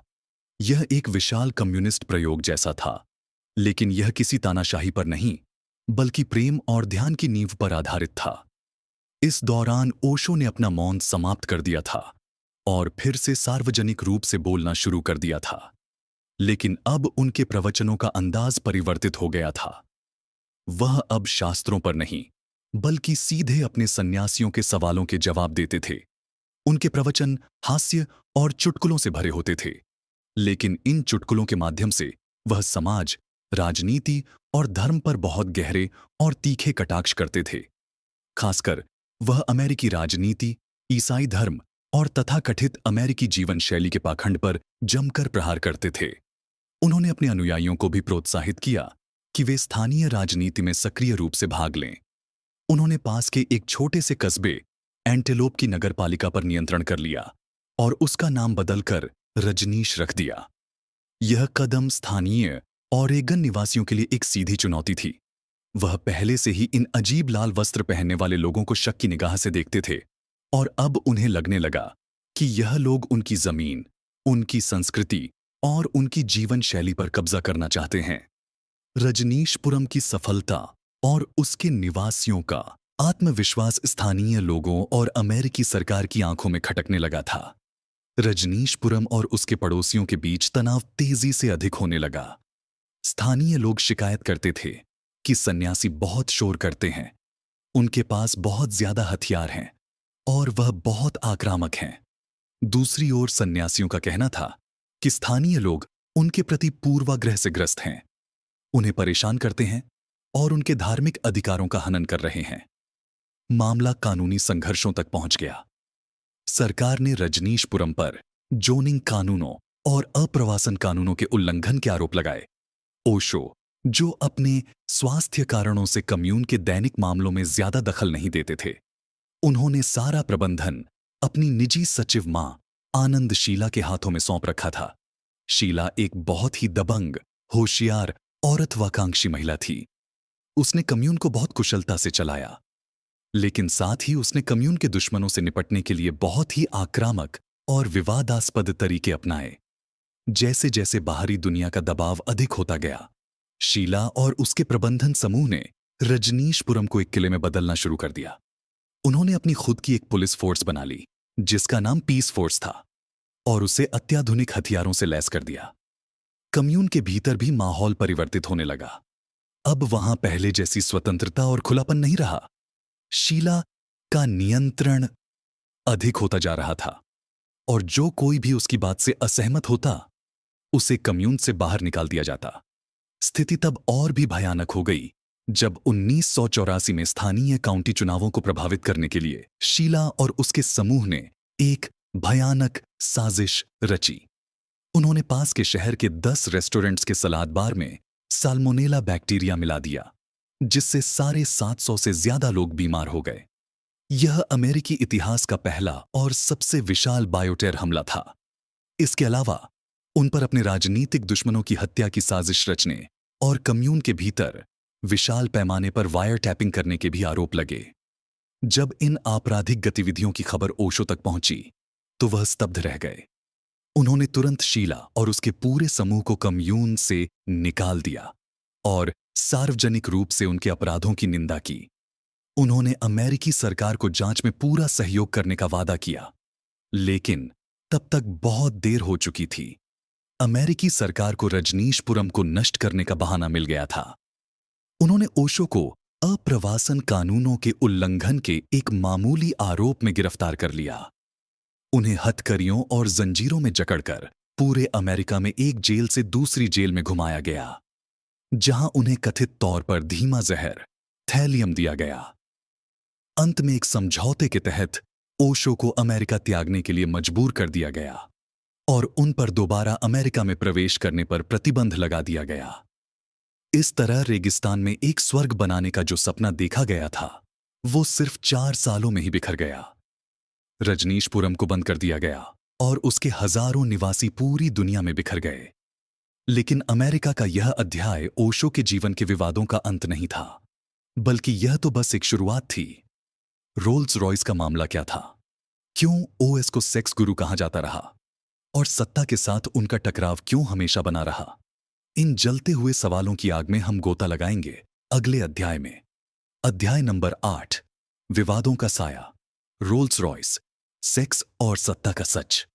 ओशो का पूरा जीवन ही विवादों से घिरा रहा, लेकिन कुछ विवाद ऐसे थे जिन्होंने उनकी छवि पर सबसे गहरी छाप छोड़ी। इनमें सबसे प्रमुख थे उनकी रोल्स रॉय कारें, सेक्स के प्रति उनका खुला दृष्टिकोण और सत्ता के साथ उनका निरंतर टकराव। यह तीनों मुद्दे आज भी लोगों के मन में ओशो को लेकर सबसे ज्यादा सवाल उठाते हैं। आखिर एक आध्यात्मिक गुरु का महंगी कारों से क्या लेना देना? वो सेक्स के बारे में इतनी खुली बात क्यों करते थे? और वह हमेशा सरकारों और स्थापित धर्मों से क्यों संघर्ष करते रहे? इन सवालों के जवाब ओशो के दर्शन और उनके जीने के तरीके में ही छिपे हैं। चलिए एक एक करके इन परतों को खोलने की कोशिश करते हैं। सबसे पहले बात करते हैं रोल्स रॉयस की। जब ओशो अमेरिका के रजनीशपुरम में थे, तो उनके शिष्यों ने उन्हें एक के बाद एक 92 रोल्स रॉयस वाहन भेंट की। यह खबर पूरी दुनिया में आग की तरह फैल गई। एक आध्यात्मिक गुरु और इतनी सारी लग्जरी कारें, यह बात किसी के गले नहीं उतर रही थी। मीडिया ने इसे ओशो के पाखंड और भौतिकवाद के सबूत के तौर पर पेश किया। आलोचकों ने कहा कि यह अध्यात्म के नाम पर की जा रही सबसे मुख्य धोखाधड़ी है। लेकिन ओशो और उनके सन्यासियों का इस पर एक अलग ही दृष्टिकोण था। ओशो ने खुद कहा कि उन्हें इन कारों में कोई दिलचस्पी नहीं है। वह तो सिर्फ अपने शिष्यों का प्रेम स्वीकार कर रहे हैं। उनके शिष्यों का कहना था कि यह दुनिया को छिड़ाने का, उन्हें झकझोरने का एक तरीका था। यह अमेरिकी समाज के भौतिकवाद पर ही एक व्यंग था, जो धन और सफलता को ही सब कुछ मानता है। वह दिखाना चाहते थे कि देखो, तुम जिस चीज के पीछे पूरी जिंदगी भागते हो, वह हमारे गुरु के कदमों में धूल की तरह है। एक और तर्क यह दिया गया कि ओशो हमेशा से गरीबी और दरिद्रता के महिमा मंडन के खिलाफ थे। भारतीय संतों की जो पारंपरिक छवि है, लंगोटी लगाकर भीख मांगने की, ओशो उसे समाप्त करना चाहते थे। वह कहते थे कि गरीबी कोई आध्यात्मिक गुण नहीं है, यह एक अभिशाप है। अध्यात्म का मतलब अमीर या गरीब होना नहीं है, बल्कि चेतना का अमीर होना है। आप एक महल में रहकर भी बुद्ध हो सकते हैं और एक झोपड़ी में रहकर भी वासनाओं से भरे हो सकते हैं। रोल्स रॉयस इस बात का प्रतीक थी कि भौतिकता और अध्यात्म साथ साथ चल सकते हैं। यही जोरबाद बुद्धा का संदेश था। दूसरा और शायद सबसे खास विवाद था सेक्स को लेकर। ओशो को सेक्स गुरु का तमगा दिया गया, जो आज तक उनके साथ संबंधित है। ऐसा क्यों हुआ? क्योंकि ओशो ने उस विषय पर खुलकर बात की जिस पर बात करने से सभी धर्म और समाज डरते हैं, और वह है कामुकता। ओशो ने कहा कि मानव इतिहास में सेक्स का जितना दमन किया गया है, उतना किसी और चीज का नहीं, और इसी दमन ने इंसान को बीमार, विकृत और पाखंडी बना दिया है। उन्होंने कहा कि सेक्स एक प्राकृतिक ऊर्जा है, जैसे क्रोध या प्रेम। इसे दबाने की कोशिश करोगे तो यह और भी खतरनाक रूप ले लेगी। आज दुनिया में जितने भी यौन अपराध, बलात्कार और विकृतियां हैं, वह सब इसी दमन का परिणाम है। ओशो ने कहा कि सेक्स को ना तो दबाना है और ना ही उसमें अंधे होकर डूबना है, बल्कि उसे समझना है, उसे रूपांतरित करना है। उन्होंने तंत्र का प्राचीन विज्ञान दुनिया के सामने रखा, जो कहता है कि काम ऊर्जा को ध्यान के माध्यम से आध्यात्मिक ऊर्जा में परिवर्तित किया जा सकता है। उन्होंने कहा कि जब आप पूरी जागरूकता, प्रेम और सम्मान के साथ संभोग में उतरते हैं, तो यह एक प्रार्थना, एक ध्यान बन सकता है। यह आपको क्षण भर के लिए समय और अहंकार से मुक्त कर देता है, और यही समाधि का अनुभव है। उनकी इन बातों को गलत समझा गया। लोगों को लगा कि वह अनैतिकता और स्वच्छंद सेक्स का प्रचार कर रहे हैं, जबकि वह वास्तव में मनुष्य को उसकी सबसे गहरी और दमित ऊर्जा के प्रति जागरूक और ईमानदार बनाना चाहते थे। वह पाखंड को समाप्त करना चाहते थे। वह चाहते थे कि इंसान जो भीतर है, वही बाहर भी हो। तीसरा मुख्य विवाद था सत्ता के साथ उनका टकराव। ओशो किसी एक सरकार या पार्टी के खिलाफ नहीं थे। वह सत्ता की पूरी मनोविज्ञान के ही खिलाफ थे, चाहे वह राजनीतिक सत्ता हो या धार्मिक सत्ता। वह कहते थे कि कोई भी व्यक्ति जो दूसरों पर शासन करना चाहता है, वह गहरे में हीन भावना से ग्रस्त होता है। वह दूसरों को नियंत्रित करके अपनी इसी हीनता को छिपाने की कोशिश करता है। राजनेता और पुजारी दोनों ही लोगों को डराकर और बांटकर अपना धंधा चलाते हैं। राजनेता बाहरी दुश्मन का डर दिखाता है और पुजारी नरक और पाप का, और दोनों ही नहीं चाहते कि इंसान बुद्धिमान, जागरूक और स्वतंत्र बने, क्योंकि एक जागरूक व्यक्ति पर शासन नहीं किया जा सकता। इसीलिए ओशो ने हर तरह के राष्ट्रवाद, हर तरह के संगठित धर्म और हर तरह की राजनीतिक विचारधारा पर कड़ा प्रहार किया। वह कहते थे कि मैं किसी धर्म या देश का नहीं, मैं पूरी मानवता का हूं। उनकी यह बातें हर उस व्यक्ति को चुभती थीं जिसकी दुकान सत्ता और नियंत्रण पर टिकी थी। इसीलिए भारत की सरकार हो या अमेरिका की हर सरकार उन्हें एक खतरे के रूप में देखती थी। वह किसी भी खांचे में फिट नहीं होते थे। वो ना तो वामपंथी थे, न दक्षिणपंथी। वो ना हिंदू थे, न ईसाई। वह सिर्फ ओशो थे, एक व्यक्ति जो हर किसी को एक स्वतंत्र व्यक्ति बनने के लिए प्रेरित कर रहा था। और एक दुनिया जो भैरवों के झुंड पर चलती हो, वहां एक शेर की दहाड़ किसी को कैसे बर्दाश्त हो सकती है? यह विवाद ओशो के जीवन का अभिन्न हिस्सा थे। शायद वह जानबूझकर यह विवाद उत्पन्न करते थे ताकि लोग सोचना शुरू करें, सवाल करना शुरू करें। अमेरिका से निकाले जाने के बाद ओशो की जिंदगी का एक नया और अंतिम अध्याय शुरू हुआ। दुनिया के 21 देशों ने उन्हें अपने यहां आने की अनुमति नहीं दी। वह एक विश्व नागरिक थे, लेकिन उनके पास रहने के लिए कोई देश नहीं था। इस दर्दनाक यात्रा के बाद वह वापस भारत कैसे लौटे और अपने अंतिम दिनों में उन्होंने दुनिया को क्या संदेश दिया, यह कहानी है उनके महाप्रयाण की, जिसे हम जानेंगे अगले अध्याय में। अध्याय नंबर 9, वापसी और अंतिम दिन। जब एक थके हुए बुद्ध ने घर लौटकर अपनी देह त्यागी। अमेरिका से निकाले जाने के बाद ओशो के जीवन का सबसे कठिन और दर्दनाक दौर शुरू हुआ। वह एक ऐसे विश्व नागरिक थे जिनके पास पूरी दुनिया में शिष्य थे, लेकिन कोई भी देश उन्हें अपने यहां रहने की इजाजत देने को तैयार नहीं था। अमेरिकी सरकार ने दुनिया के कई देशों पर दबाव डाला कि वे ओशो को वीजा ना दें।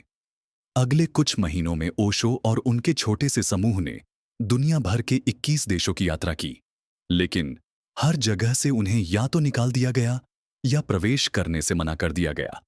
ग्रीस, स्पेन, उरुग्वे, जमैका, एक के बाद एक देश अपने दरवाजा बंद करते गए। यह मानवता के इतिहास में एक शर्मनाक अध्याय था, जहां एक ऐसे व्यक्ति को जो सिर्फ प्रेम और ध्यान का संदेश दे रहा था, उसे एक अंतर्राष्ट्रीय अपराधी की तरह व्यवहार किया जा रहा था। इस विश्व यात्रा के दौरान उनका स्वास्थ्य भी तेजी से खराब होने लगा। अमेरिकी जेल में उन्हें जो धीमा जहर थैलियम दिया गया था, उसका असर अब दिखने लगा था।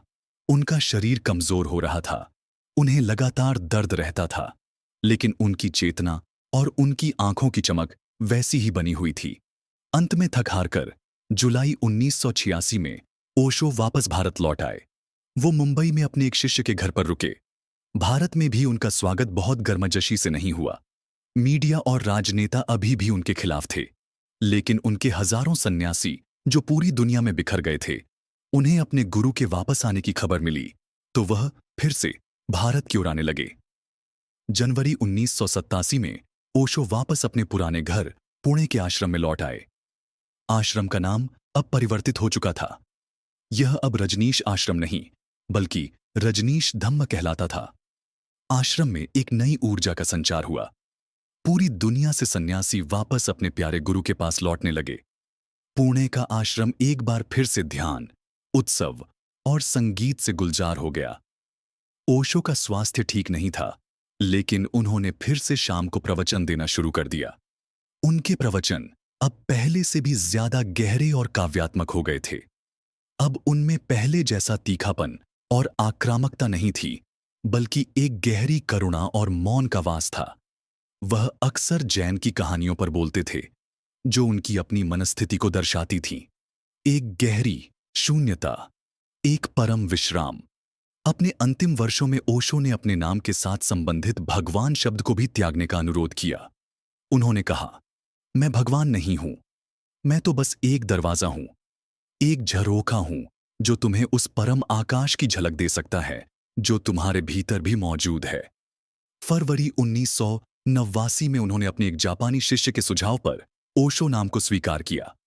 ओशो शब्द जापानी भाषा से लिया गया है, जिसका अर्थ होता है महासागर जैसा, या जिस पर आकाश फूल बरसा रहा हो। उन्होंने यह भी कहा कि अब से उनके काम को ओशो के नाम से ही जाना जाएगा। उनके सन्यासी अब रजनीशी नहीं, बल्कि सिर्फ सन्यासी कहलाएंगे। यह उनके काम को किसी व्यक्ति विशेष से मुक्त करके एक सार्वभौमिक स्वरूप देने का प्रयास था। वह नहीं चाहते थे कि उनके जाने के बाद उनके शिष्य उनकी मूर्ति बनाकर पूजने लगे। वह चाहते थे कि उनका संदेश जीवित रहे, न कि उनका व्यक्तित्व। उनका शरीर लगातार कमजोर होता जा रहा था। वह अब ज्यादा देर तक बैठ नहीं पाते थे। उनके प्रवचन छोटे हो गए और फिर धीरे धीरे उन्होंने बोलना भी बंद कर दिया। वह शाम को बुद्ध हॉल में आते, अपने सन्यासियों के सामने हाथ जोड़कर चुपचाप बैठते और फिर कुछ देर बाद चले जाते। यह उनका अंतिम संदेश था, मौन का संदेश। वह शब्दों से परे जो सत्य है उसकी ओर इशारा कर रहे थे। वह दिखा रहे थे कि असली संवाद मौन में ही होता है। 19 जनवरी 1990 को शाम के लगभग 5 बजे ओशो ने अपनी देह त्याग दी। उनके डॉक्टर के अनुसार उनका अंतिम वाक्य था, मैं अपने शरीर को त्याग रहा हूं क्योंकि यह बहुत कष्ट दे रहा है। उनकी मृत्यु की खबर फैलते ही पूरे आश्रम में एक गहरे दुख और मौन की लहर दौड़ गई। लेकिन ओशो ने हमेशा सिखाया था कि मृत्यु एक उत्सव है, क्योंकि यह आत्मा को शरीर के पिंजरे से मुक्त करती है। इसीलिए उनके सन्यासियों ने उनके निर्देशों के अनुसार उनकी मृत्यु पर रोना पीटना नहीं किया, बल्कि नाच गाकर, उत्सव मनाकर उन्हें विदा किया। उनकी देह को बुद्ध हॉल में अंतिम दर्शन के लिए रखा गया और उसी रात आश्रम के घाट पर उनका अंतिम संस्कार कर दिया गया। उनकी समाधि पर जो शब्द लिखे गए वह उनके पूरे जीवन और दर्शन का सार हैं। ओशो ना कभी जन्मे ना कभी मरे। सिर्फ 11 दिसंबर 1931 से 19 जनवरी 1990 के बीच इस पृथ्वी ग्रह पर भ्रमण किया। ओशो चले गए, लेकिन क्या वह सच में चले गए, या उनका काम, उनका दर्शन आज भी उतना ही प्रासंगिक और जीवित है? उन्होंने अपने पीछे क्या विरासत छोड़ी है? एक विवादास्पद गुरु के रूप में, या एक 20वीं सदी के सबसे महान क्रांतिदर्शी के रूप में आज की दुनिया में ओशो के विचारों का क्या महत्व है? और हम एक सामान्य व्यक्ति के रूप में उनके जीवन और शिक्षाओं से अपने लिए क्या सीख सकते हैं? इन सभी सवालों का जवाब हमें मिलेगा हमारी इस यात्रा के अंतिम अध्याय में, जहां हम ओशो की विरासत का मूल्यांकन करेंगे। अध्याय नंबर 10, ओशो की विरासत। एक विचार जो आज भी जीवित और प्रासंगिक है। ओशो को इस दुनिया से गए 3 दशक से ज्यादा हो चुके हैं, लेकिन उनकी उपस्थिति आज भी उतनी ही महसूस की जाती है, शायद पहले से भी कहीं ज्यादा। उनकी किताबें आज भी दुनिया भर में बेस्ट सेलर हैं। उनके प्रवचन इंटरनेट पर करोड़ों बार देखे और सुने जाते हैं, और उनके ध्यान केंद्र 100 से भी ज्यादा देशों में सक्रिय हैं। यह इस बात का सबूत है कि ओशो सिर्फ एक व्यक्ति नहीं थे, वह एक विचार थे, एक चेतना की लहर थे जो समय और सीमाओं से परे है। उनकी विरासत क्या है? उन्होंने दुनिया को क्या दिया? यह एक बहुत खास सवाल है, क्योंकि उनका काम इतना विशाल और बहुआयामी है कि उसे कुछ शब्दों में समेटना मुश्किल है। फिर भी हम उनके कुछ प्रमुख योगदानों को समझने की कोशिश कर सकते हैं, जो आज की दुनिया के लिए अत्यंत महत्वपूर्ण है। ओशो की सबसे मुख्य विरासत है एक वैज्ञानिक अध्यात्म का दृष्टिकोण। उन्होंने धर्म को सदियों पुराने कर्मकांडों, अंधविश्वासों और थोथी मान्यताओं के बोझ से मुक्त किया। उन्होंने कहा कि अध्यात्म कोई विश्वास करने की चीज नहीं है, बल्कि यह एक आंतरिक विज्ञान है, एक प्रयोग है जिसे हर व्यक्ति को खुद करके देखना होता है। जैसे विज्ञान बाहरी दुनिया के सत्य को खोजता है, वैसे ही ध्यान भीतरी दुनिया के सत्य को खोजने की विधि है। उन्होंने किसी को भी अपना अनुयायी बनने के लिए नहीं कहा, बल्कि उन्होंने हर व्यक्ति को खुद एक खोजी, एक वैज्ञानिक बनने के लिए प्रेरित किया। उन्होंने कहा, मेरे शब्दों पर विश्वास मत करना, मैं जो कहता हूं उसे करके देखना। अगर तुम्हारे अनुभव में सच उतरे तो ही स्वीकार करना, वरना फेंक देना। यह दृष्टिकोण आज के तार्किक और संदेहवादी मन के लिए बहुत आकर्षक है, जो किसी भी बात को आंख बंद करके स्वीकार नहीं करना चाहता। उनका दूसरा महत्वपूर्ण योगदान है पूरब और पश्चिम का संश्लेषण। ओशो ने पूरब की ध्यान और अंतर्मुखता की गहरी समझ को पश्चिम के मनोविज्ञान, विज्ञान और बहिर्मुखी जीवन शैली के साथ मिलाया। उन्होंने कहा कि मनुष्य को समग्र होने की जरूरत है, सिर्फ भीतरी दुनिया में जीना या सिर्फ बाहरी दुनिया में जीना, दोनों ही अधूरेपन की निशानी है। उन्होंने हमें जोरबाद बुद्धा का आदर्श दिया, एक ऐसा व्यक्ति जो बाहर से जोरबा की तरह भौतिक संसार का पूरा आनंद लेता है और भीतर से बुद्ध की तरह शांत और जागरूक रहता है। यह आज की दुनिया के लिए सबसे प्रासंगिक दर्शन है, जहां लोग भौतिक सफलता और आंतरिक शांति के बीच एक संतुलन खोजने के लिए संघर्ष कर रहे हैं। ओशो ने हमें सिखाया कि इन दोनों में कोई विरोधाभास नहीं है, बल्कि यह दोनों एक ही पक्षी के दो पंख हैं। तीसरा और शायद सबसे क्रांतिकारी योगदान है मनुष्य को हर तरह के अपराध बोध से मुक्त करना। हजारों सालों से धर्मों ने इंसान को पाप और अपराध बोध से भरा है। तुम्हें बताया गया है कि तुम्हारा शरीर पाप है, तुम्हारी प्राकृतिक इच्छाएं पाप हैं, जीवन का आनंद लेना पाप है। इस अपराध बोध ने इंसान को भीतर से सरा दिया है, उसे पाखंडी और दमित बना दिया है। ओशो ने इस अपराध बोध पर सबसे करारी चोट की। उन्होंने कहा कि तुम जैसे हो, अस्तित्व तुम्हें वैसे ही स्वीकार करता है। तुम्हारे भीतर कुछ भी गलत नहीं है। प्रेम, क्रोध, सेक्स, त्वाकांक्षा, यह सब प्राकृतिक ऊर्जाएं हैं। इन्हें दबाने की जरूरत नहीं है, इन्हें समझने और रूपांतरित करने की जरूरत है। उन्होंने मनुष्य को आत्म स्वीकृति और आत्म प्रेम का सबसे खास उपहार दिया। उन्होंने सिखाया कि जब तक तुम खुद से प्रेम नहीं करोगे, तब तक तुम किसी और से या इस अस्तित्व से प्रेम नहीं कर सकते। इसके अलावा ओशो ने ध्यान को एक गंभीर और उबाऊ प्रक्रिया से निकालकर एक आनंदपूर्ण और उत्सवपूर्ण अनुभव बनाया। उनकी सक्रिय ध्यान की विधियां आज के तनावग्रस्त और बेचैन मन के लिए एक वरदान की तरह हैं। उन्होंने दिखाया कि ध्यान का मतलब सिर्फ शांत बैठना नहीं है, बल्कि नाचना, गाना, हंसना, रोना, जीवन की हर क्रिया को पूरी जागरूकता के साथ करना भी ध्यान है। उन्होंने जीवन के हर पहलू को ध्यान से संबद्ध करने की कला सिखाई। अंत में ओशो की सबसे मुख्य विरासत है व्यक्ति की स्वतंत्रता का घोषणा पत्र। उन्होंने किसी भी भीड़ का हिस्सा बनने का विरोध किया, चाहे वह भीड़ धार्मिक हो, राजनीतिक हो या राष्ट्रीय। उन्होंने कहा कि सत्य कभी भी भीड़ को नहीं मिलता, सत्य हमेशा व्यक्ति को मिलता है। उन्होंने हर इंसान को अपनी भेड़ चाल से बाहर निकलकर एक शेर की तरह अकेले उपस्थित होने का साहस दिया। उन्होंने कहा, अपने सत्य को खुद खोजो, अपने दिए खुद बनो। बेशक ओशो एक विवादास्पद व्यक्ति थे और हमेशा रहेंगे। उनके जीने का तरीका, उनके विचार, सब कुछ परंपरा से हटकर था, लेकिन शायद यही उनकी खूबी थी। वह यहां किसी को खुश करने नहीं आए थे, वह यहां सोए हुए लोगों को जगाने आए थे, और जगाने के लिए कभी कभी झकझोरना होता है, आघात करना होता है। ओशो एक दर्पण की तरह थे जो समाज को उसका असली पाखंडी चेहरा दिखाते थे, और कोई भी अपना कुरूप चेहरा देखना पसंद नहीं करता।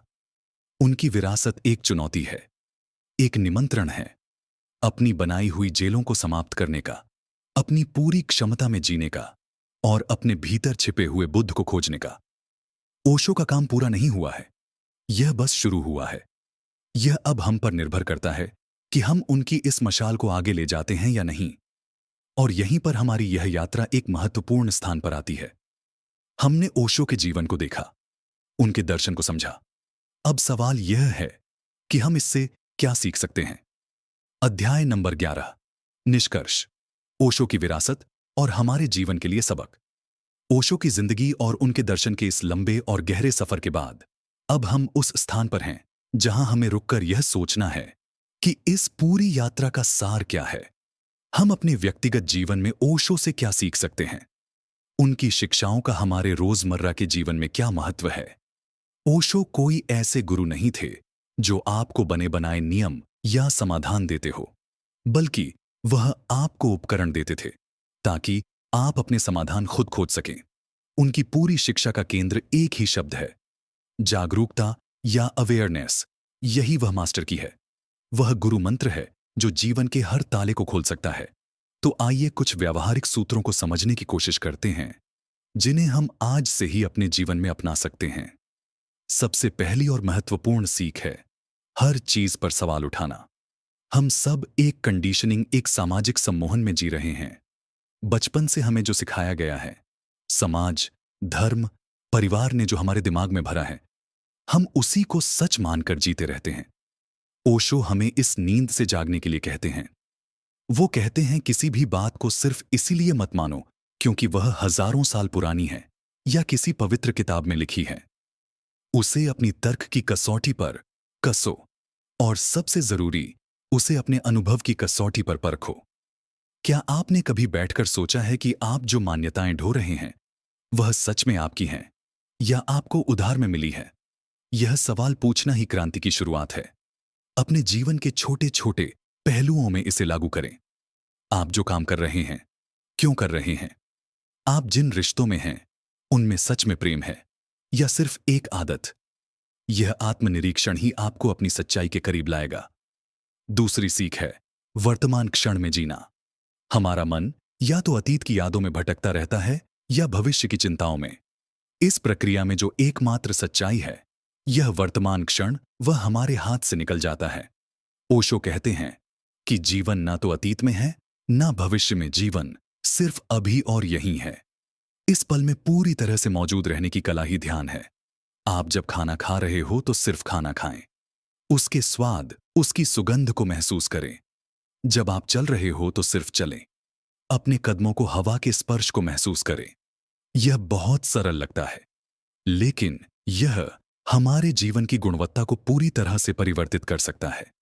जब आप वर्तमान में होते हैं तो कोई तनाव नहीं होता, कोई चिंता नहीं होती, सिर्फ एक गहरी शांति और आनंद होता है। क्या आप आज कोई भी एक काम पूरी जागरूकता से करने की कोशिश कर सकते हैं? कमेंट्स में हमें बताइएगा। तीसरी सीख है जीवन को एक उत्सव बनाना। हम जीवन को एक समस्या की तरह जीते हैं, एक बोझ की तरह ढोते हैं। ओशो कहते हैं कि जीवन एक उत्सव है, एक जश्न है। अस्तित्व ने हमें यह जीवन दुखी होने के लिए नहीं, बल्कि आनंदित होने के लिए दिया है।